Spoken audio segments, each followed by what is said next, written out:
Gracias a todas y todos los que hoy están escuchando estos análisis que estamos haciendo. Me parece más que relevante hablar una y otra vez de esto, como bien lo advertía Carlos en su discurso de inauguración.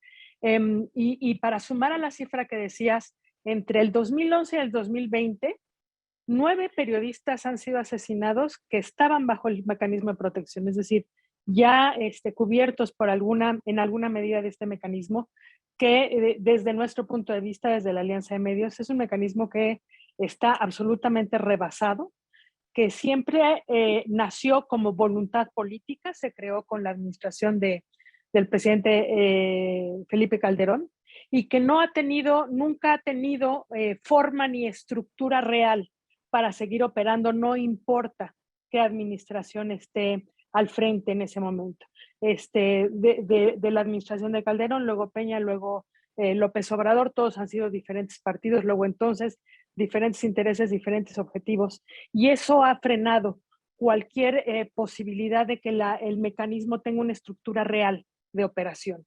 La ley que también se publicó en 2012, que daba origen a este mecanismo, jamás obligó a que estuviera ligado a la operación de los estados, por ejemplo.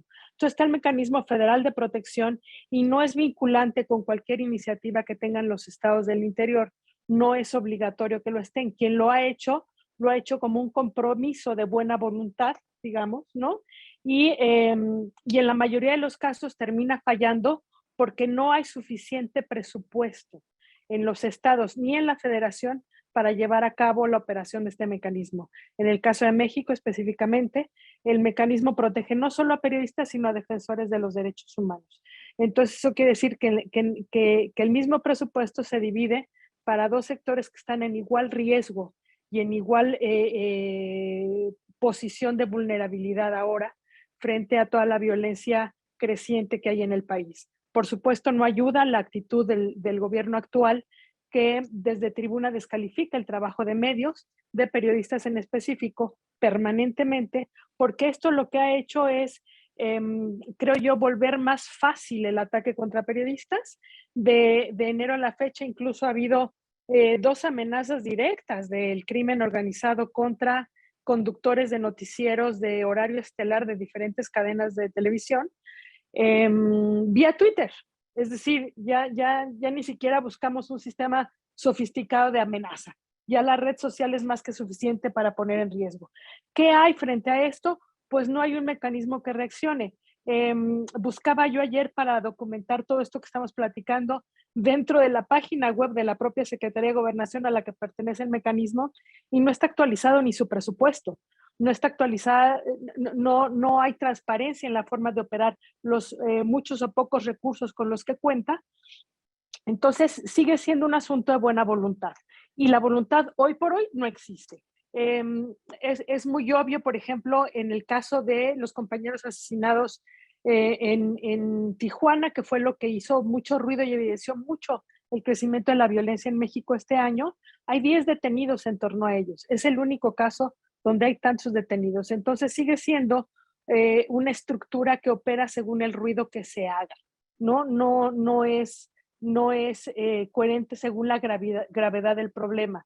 Aún el mecanismo tiene protegidos a mucho más periodistas en la Ciudad de México en comparación con el resto del país, cuando en realidad el gran riesgo es en el interior del país, sobre todo en zonas alejadas de grandes ciudades, de las capitales de los estados, porque es donde están ahora, donde hemos visto, de hecho, excepto Tijuana, todos los últimos asesinatos han sido en zonas alejadas de capitales de los estados.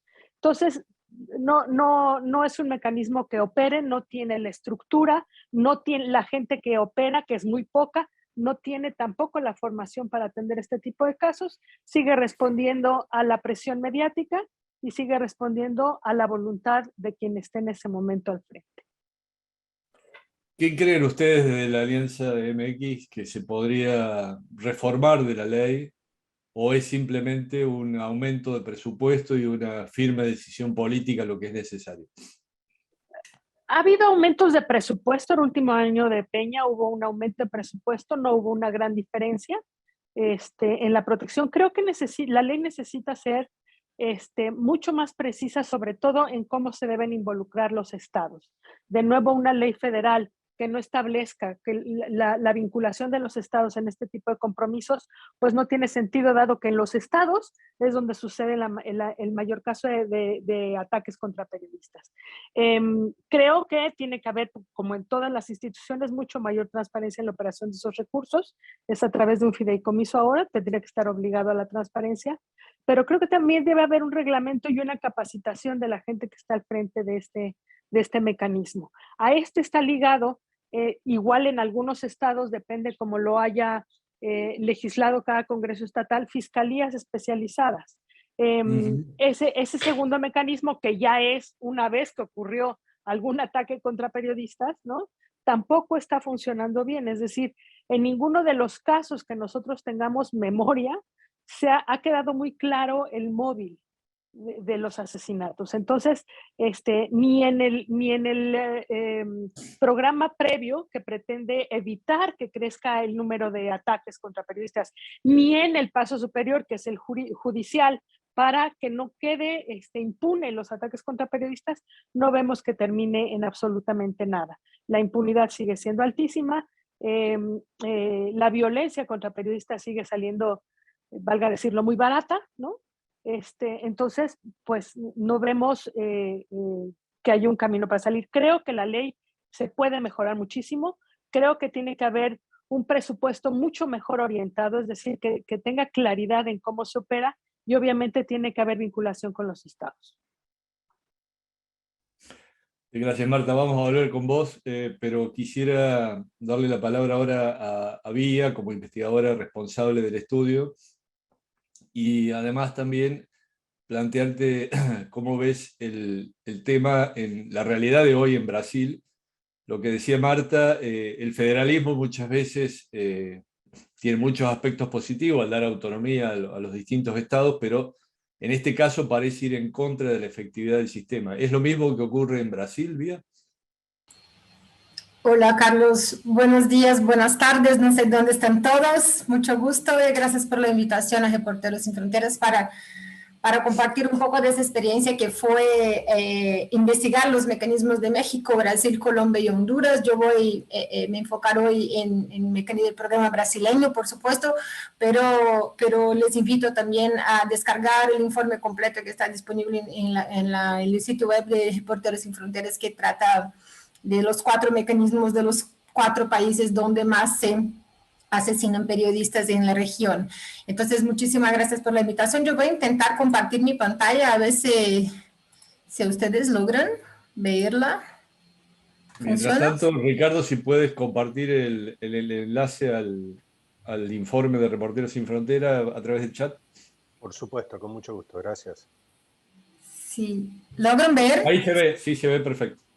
Bueno, muchas gracias. Entonces, este fue el informe, fue una investigación que hicimos con 4 países, 9 meses de investigación el año pasado, 75 entrevistas con periodistas bajo protección, con funcionarios públicos, con organizaciones de la sociedad civil, e hicimos también 5 talleres para compartir proposiciones de recomendaciones. Todo el informe está organizado en 10 categorías de evaluación. Entonces, analizamos el marco normativo de los países, el diseño institucional de los mecanismos, la previsión presupuestal, metodología y procedimientos utilizados para tratar de los casos, las medidas implementadas, el cuerpo técnico, la articulación con organismos públicos, como mencionara Marta ahorita, el trato a periodistas, ya que la más grande parte de estos mecanismos no son dedicados solamente a periodistas, pero también muchas veces a operadores de justicia, defensores de derechos humanos, la confiabilidad de los programas de protección, transparencia y participación social. E hicimos una comparación entre los 4 países con una escala de colores para evaluar los niveles de prioridad de cada categoría para cambios en cada país. Sobre Brasil, bueno, es importante marcar que diferentemente de México, Colombia y Honduras, en Brasil no hay una ley que establezca el programa de protección a defensores de derechos humanos en el territorio nacional. Y esto tiene que ver con la federación que Jorge mencionó, Por lo tanto, el programa no vincula a los estados en la aplicación de la política de protección. Tampoco hay protocolos nacionales para el análisis de riesgo y para la definición de las medidas a adoptar. El programa menciona la participación de comunicadores desde 2018, pero solo 7 periodistas hoy están bajo protección de un total de 600 beneficiarios del programa en este momento en Brasil.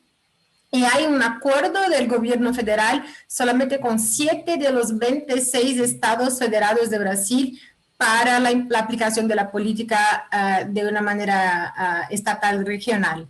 Esto hace con que las medidas no lleguen a concretarse porque se depende muchas veces de las secretarías de seguridad pública, por ejemplo, en los estados. Esto no avanza, en lo que los periodistas quedan solamente con un apoyo institucional del gobierno federal. El presupuesto de Brasil es mucho más pequeño que el de México. El año pasado fue solamente de $1 millón.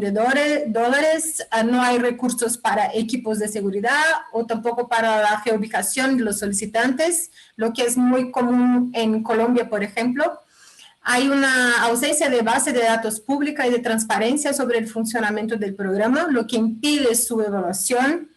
La sociedad civil está fuera del Consejo Deliberativo del programa. Se dice que se volverá este año, pero con apenas 3 de los 9 asientos y sin autonomía para elegir su representación.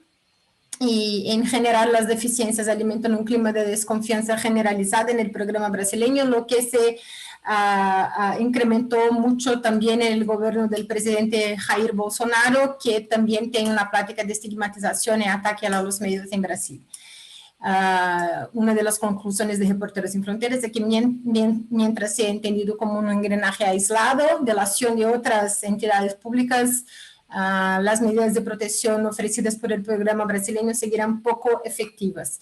Yo quiero compartir solamente algunas de las recomendaciones. El informe trae 80 recomendaciones, alrededor 20 por país. Para Brasil estas son algunas. Entonces empezamos con la sugerencia y la fuerte recomendación para la aprobación de una ley que instituye el programa de protección a nivel nacional y al menos 4 nuevos acuerdos firmados al año. Así llegaremos como que en 4 años a finalizar todo el territorio nacional con programas estatales. Una mejor repartición de la responsabilidad de la protección entre los niveles nacional, federal y local, y una mayor coordinación institucional y real voluntad de los estados. Un incremento considerable del presupuesto con objetivo de contratar a más personal y de poner en marcha actividades continuas de formación y comunicación, y también participación de la sociedad civil, especialmente de las organizaciones que defienden la libertad de expresión y prensa en todas las fases de la política pública. Sobre las medidas de protección, es necesario un desarrollo urgente de procedimientos específicos para el manejo de casos de protección de periodistas, así como estrategias de diálogo con este grupo beneficiario, porque es lógico que con 7 periodistas bajo protección, de una parte es porque los comunicadores no conocen el programa de protección, y de otra parte porque el programa no se adapta a la rutina, la dinámica del periodismo. La realización de los análisis de riesgo in situ es algo que cambió en toda la región. Nuestra investigación mostró los impactos de la pandemia también para los programas de protección, y hay que volver a hacer los análisis de riesgo in situ. Una reducción de los plazos para incorporar beneficiarios e implementar totalmente los planes de protección, y la adopción de un enfoque verdaderamente interseccional que tenga en cuenta las diferencias de género, de etnia, de raza y de diversidad sexual de los beneficiarios, así como las especificidades de sus regiones de origen. Solo para que sepan, el informe demuestra que los mecanismos de protección constituyen una respuesta necesaria a un entorno de violencia estructural contra los periodistas de la región, pero los graves problemas y deficiencias obligan a los estados a realizar a la mayor brevedad cambios para que esas políticas sean realmente eficaces. Nosotros con este informe pretendemos, Reportero quiere hacer del informe una herramienta de incidencia para que las recomendaciones puedan aplicarse rápidamente por las autoridades, y este año estamos empezando, siguiendo con el apoyo de la UNESCO, que ya apoyó la investigación, Seguiremos con una segunda etapa del proyecto con actividades de cooperación técnica, con los mecanismos también de acercamiento de las relaciones a los mecanismos de protección, y para esto una parcería también con CIP será súper importante para nosotros. Les invito a descargar el informe en la página de Reporteros Sin Fronteras. Yo puedo compartir el enlace directo en el chat desde que termine, y muchísimas gracias por la invitación. Perdón, gracias a ti, Bia, y aprovecho una parte de tu informe cuando hablabas del problema muchas veces de no tener una perspectiva de género en el funcionamiento de los mecanismos, para conversar sobre este tema también con Marta y también con Raiza, a quien damos la bienvenida. Hola Raiza, sé que habías tenido problemas técnicos para conectarte. Quisiera que Marta, vos dieras también esta mirada sobre la perspectiva de género en los ataques, las agresiones que padecen los periodistas por un lado, y en cómo los mecanismos de protección protegen justamente a la mujer de un modo tal vez diferente y en algunos casos incluso poniendo en riesgo su integridad y su vida familiar. Y también luego darle la palabra a Raiza para que tome este tema y exponga la mirada desde Colombia. Adelante, Bueno, Marta. muy brevemente, el mecanismo no de ninguna manera establece tener un sistema de protección distinto cuando se trata de periodistas mujeres. Sí es cierto que cuando se trata de periodistas mujeres, no solo está en riesgo ella, ni hay que pensar solo en ella, sino en su familia inmediata, es decir, básicamente los hijos, si es que los hay. Lo que ha pasado en el transcurso de los años, y es, digamos, aparte del mecanismo que de verdad no contempla nada especial en ese sentido, es que cuando se habla, es decir, cuando había un ataque directo contra periodistas, la intención inicial de las autoridades era descalificar el trabajo de los periodistas. Eso ha ido cambiando un poco, pero así sucedía hace 5 años. Y lo que sucedía entonces era que cuando se atacaba a periodistas, a los periodistas hombres se les atacaba por cualquier actividad paralela que hubieran tenido en torno a su profesión, y a las mujeres por su vida privada. Y en el momento del ataque a la vida privada, pues acabas con tu prestigio, tu familia sufre, lo lamenta directamente, sobre todo si estamos hablando de hijos, sobre todo si estamos hablando de pequeños.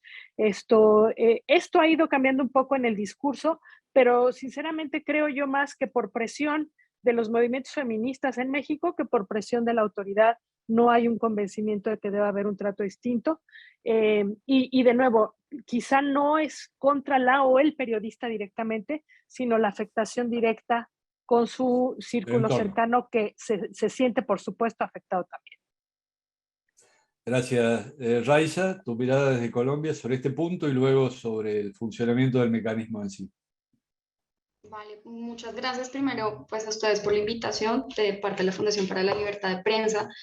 Yo creo que Marta justo describe muy bien este tipo de la violencia de la que son víctimas las mujeres periodistas, y Bia señalaba anteriormente la dificultad de sus programas de protección frente a establecer medidas adecuadas y a responder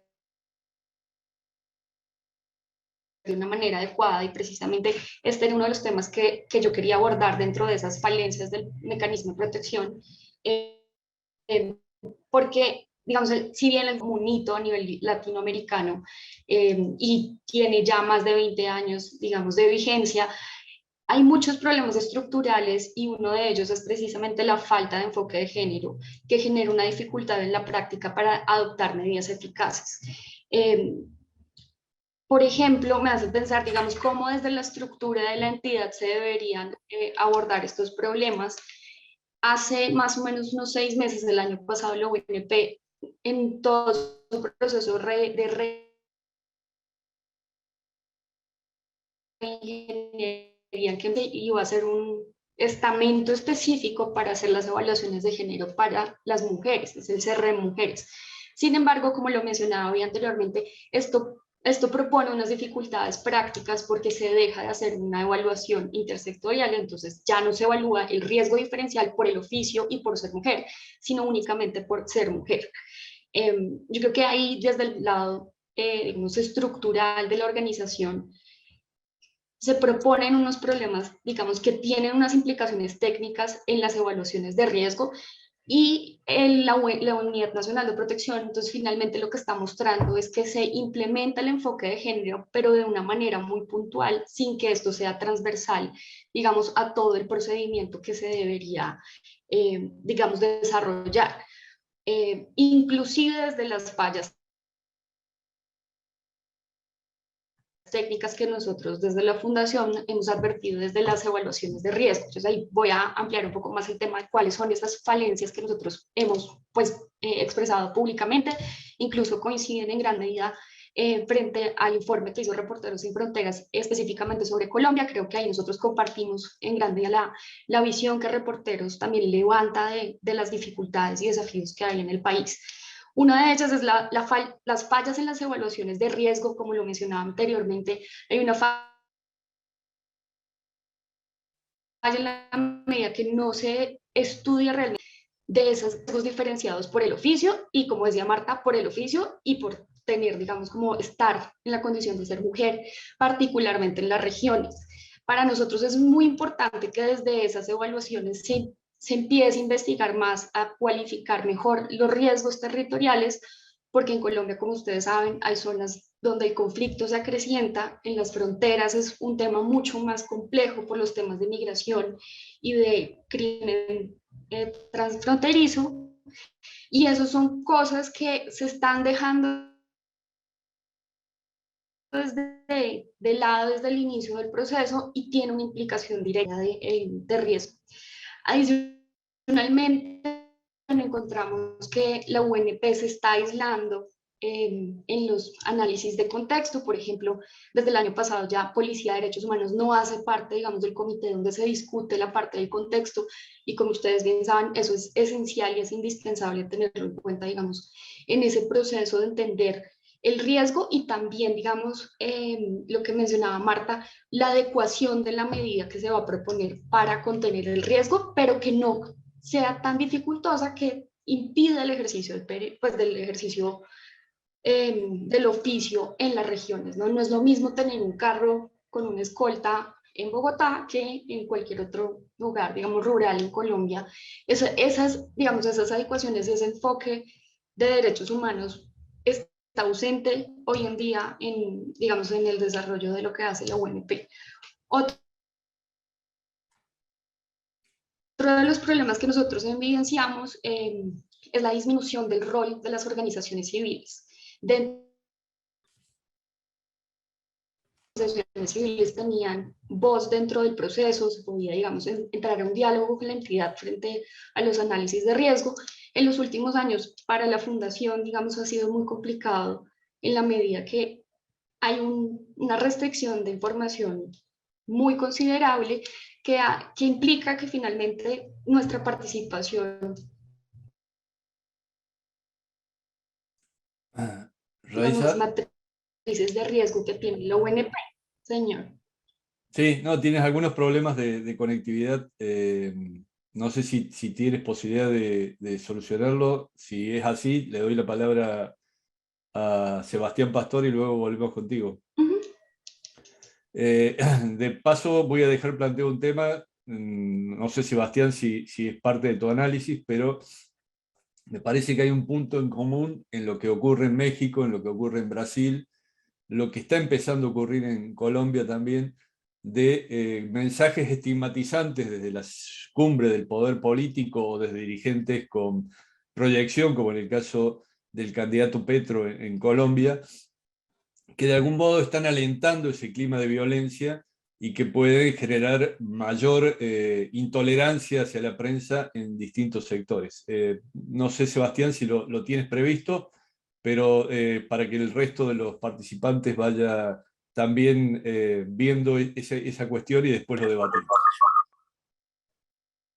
Muchas gracias, Carlos.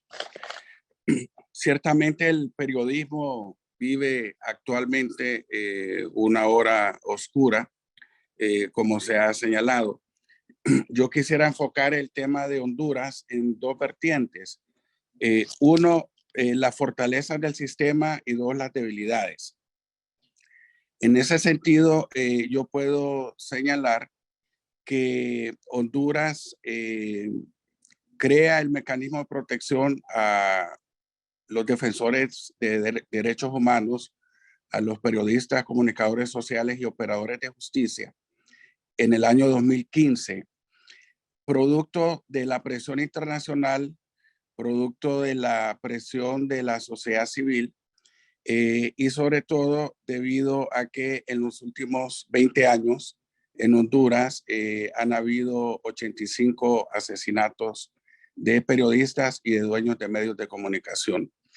Es así que Honduras crea una normativa que desde mi punto de vista es una de las fortalezas que tenemos la ley y que tenemos una normativa que se asemeja mucho a la normativa de Colombia, que considero yo son los dos países, Colombia y Honduras, con las normativas más robustas.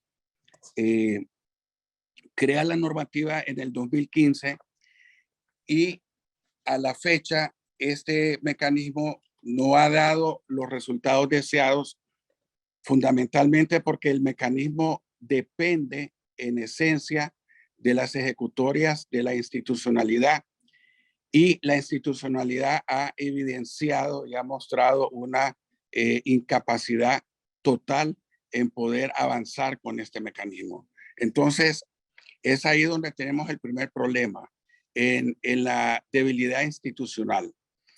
El segundo problema me parece a mí que es obviamente la falta de presupuesto del mecanismo.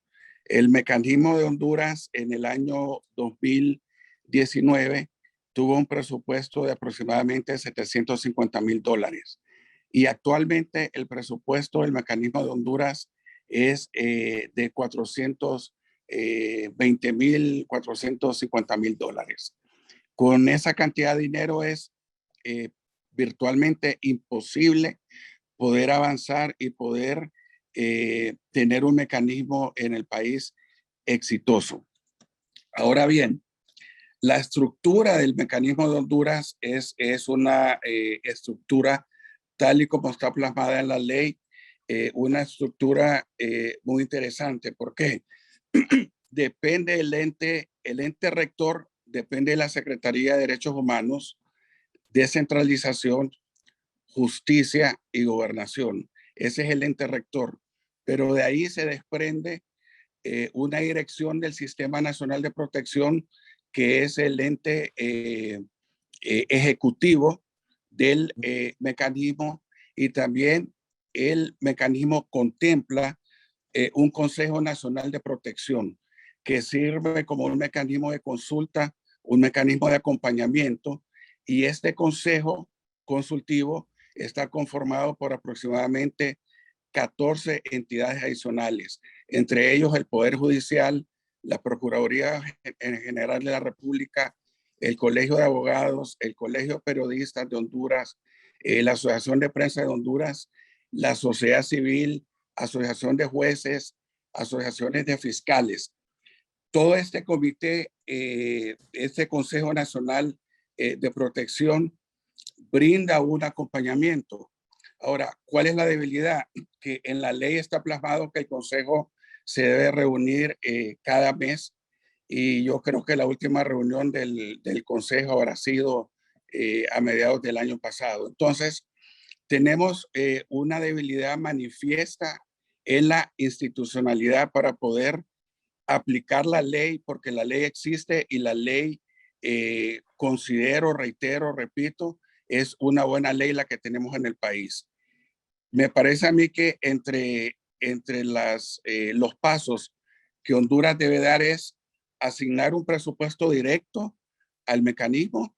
Este presupuesto estaba contemplado en la ley a través de la tasa de seguridad. Creo que debe ser una implementación en el presupuesto general de la República para que estos fondos sean trasladados directamente al mecanismo. Otra de los pasos que Honduras debe dar es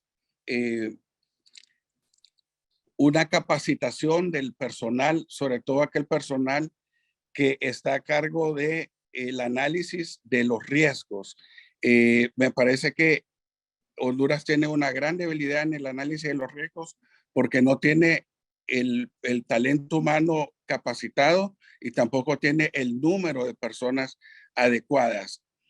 Por ejemplo, el año pasado se presentó ante la Comisión Interamericana de Derechos Humanos el caso del periodista Hernández, que fue asesinado en el departamento del Empira en enero del año en curso, y la CID urgió al gobierno de Honduras de implementar un mecanismo de prevención para este periodista. La aplicación tardía de estas medidas fue evidente y el periodista fue asesinado el 9 de enero del año 2022, de este año.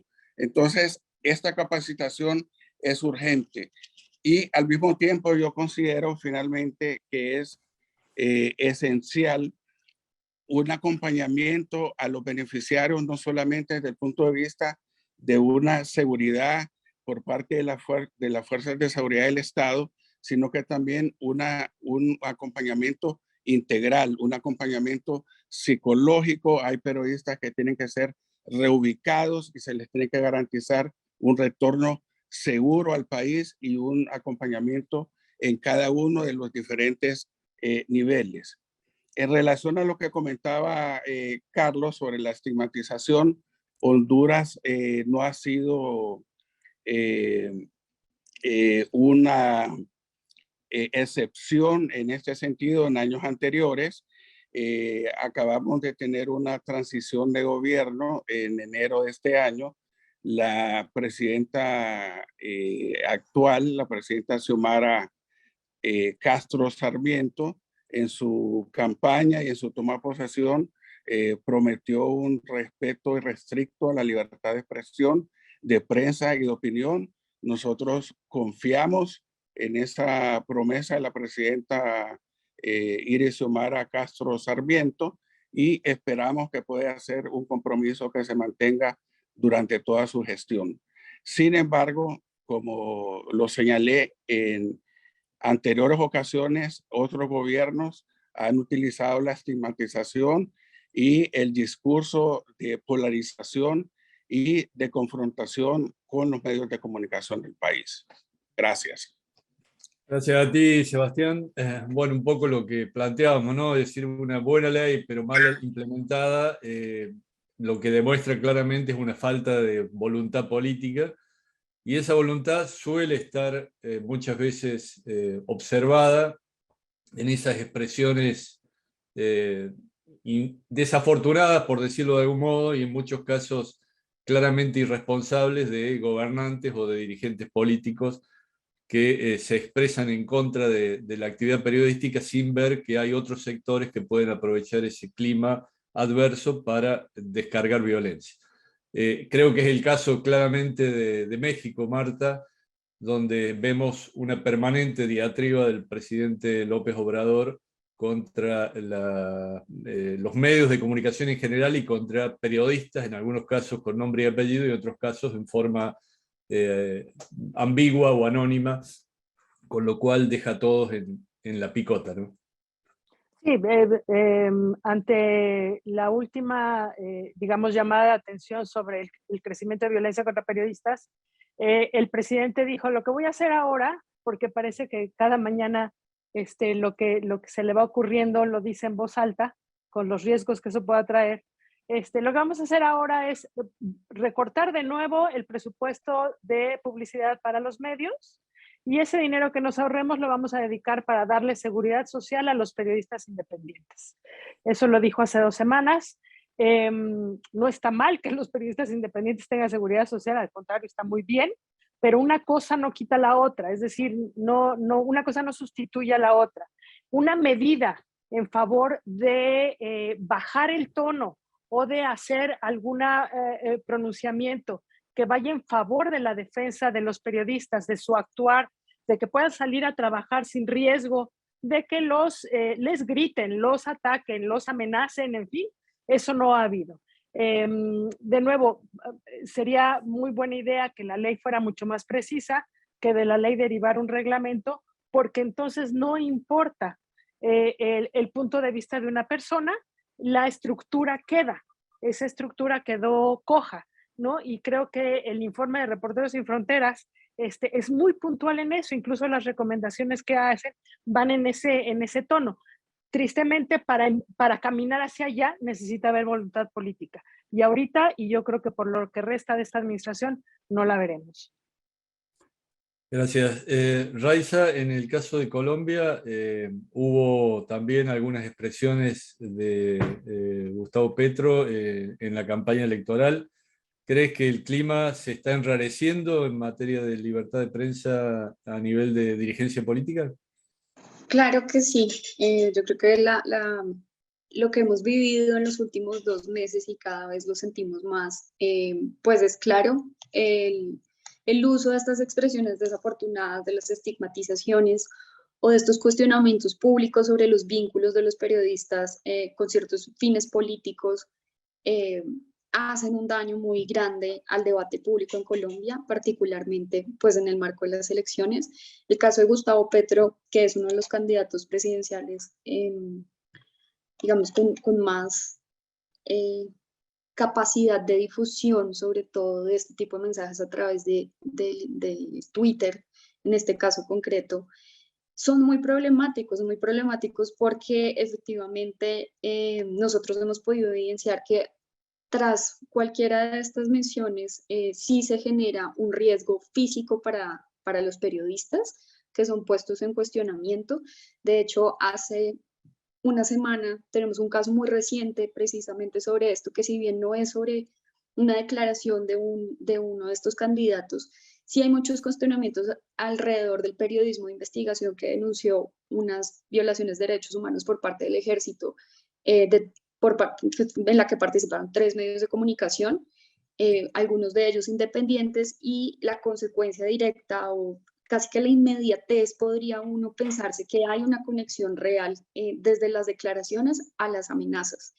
Y cuando esto ocurre, no solamente con Gustavo Petro, con otros candidatos de otras orientaciones políticas, lo que sí muestra es que hay unos cuestionamientos muy duros contra la prensa, pero también se manejan de una manera muy agresiva, podríamos decirlo, que genera un impacto, como lo decían ustedes, como si de una autocensura. Yo creo que además esto no solo se replica contra los medios, sino también contra la ciudadanía que podría tener alguna crítica contra alguna campaña o alguno de los candidatos. Gracias, Raiza. Bueno, para que no nos rete Ricardo, nos quedan unos 5 minutos de debate. Yo señalaba recién en el discurso que muchas veces cuesta diferenciar a los populismos de izquierda de los populismos de derecha. Y claramente la figura que nos viene a la memoria es la de Jair Bolsonaro, que también tiene un discurso muy confrontativo con los periodistas, con los medios, y que no hace una defensa de la libertad de expresión, al menos públicamente. ¿Cómo lo ves, Vía? ¿Cuál es tu mirada sobre este tema? Seguro que no hace una defensa pública y de otra parte también utiliza muchísimo las redes sociales, no solamente el presidente, pero ministros, sus hijos, que son, uno es diputado, el otro es senador, también utilizan muchísimo las redes sociales para atacar a los periodistas y mezclar mucho con la cuestión de la posverdad que mencionaron en el inicio de nuestra sesión acá, con la idea de fake news, de desinformación generalizada contra la prensa también.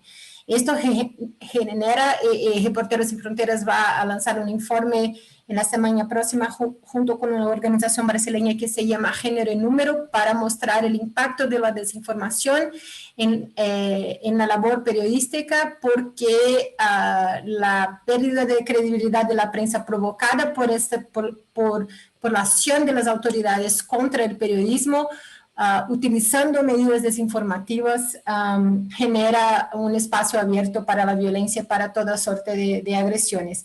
En Brasil es importante recordar que tendremos elecciones generales este año. En octubre vamos a tener elecciones para la presidencia, para el parlamento, para los gobiernos estatales, y creemos nosotros, las organizaciones de defensa de libertad de expresión y de prensa en Brasil, que será una campaña electoral con muchas agresiones al periodismo, porque es el periodismo independiente que cumple un papel muy importante de denunciación y de crítica a lo que pasa en Brasil en este momento, no solamente en materia de economía, pero también en todos los riesgos generados por la pandemia en la salud pública del país. Entonces creemos que tendremos por la frente algunos meses muy difíciles para la prensa en materia de agresiones y estigmatizaciones que van a seguir de la parte del presidente, pero que se van a incrementar muchísimo en el periodo de la campaña electoral. Gracias. Para cerrar, yo les pediría a cada uno de ustedes, a Bía, a Marta, a Sebastián y a Raiza, si pudiéramos darle una sugerencia a los colegas de los países donde se están debatiendo mecanismos de seguridad o en aquellos que deberían estar empezando a impulsar este tipo de herramientas, ¿cuál sería la piedra fundamental de ese sistema para que no se cometan los errores o las deficiencias que se advierten en otros países, en los países donde ustedes están radicados? Marta. Operación y presupuesto. Yo creo que debe quedar muy claro desde un principio que cuesta dinero y debe haber mucha conciencia de que lo vale en un país democrático. Entonces debe estar con candado desde un principio el presupuesto que se tiene que dedicar a ese mecanismo. Sebastián. Articulación institucional, presupuesto y participación de la sociedad civil. Raiza, creo que también ahí hay un problema con la Procuraduría, ¿no? Que no tiene un involucramiento tan decisivo en el caso de Colombia, ¿no? Sí, la Procuraduría no está tan involucrada, pero yo creo que para darle respuesta a tu pregunta sería no ver el tema de seguridad como un tema aislado. Yo creo que uno de los problemas principales en Colombia es que es un mecanismo reactivo y ahí el consejo sería como tratar de engranar esto dentro de una política más amplia de prevención y de reducción de impunidad. Yo creo que debe haber una relación con esa articulación con justicia y desactivar los riesgos. De lo contrario, pues es un sistema que finalmente mantiene el status quo de alguna manera. Gracias. Bía. Bueno, para Brasil y para los países que están intentando crear mecanismos de protección, yo creo que es fundamental buscar una ley robusta que implique a todos los actores, sobre todo en los países federados como Brasil.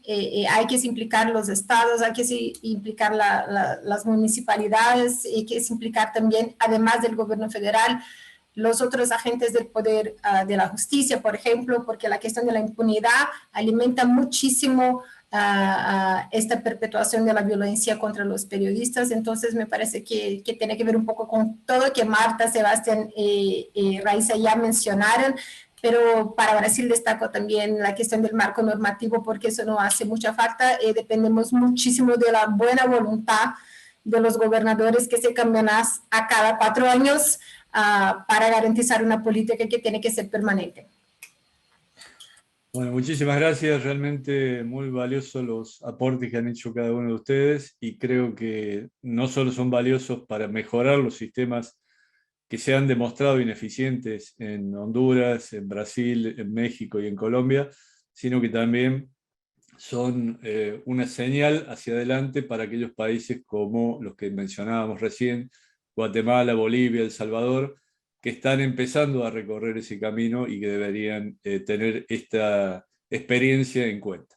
Ricardo, en hora exacta te estamos entregando para que puedas cumplir con los horarios de aquí en adelante. Fallaste por 17 segundos.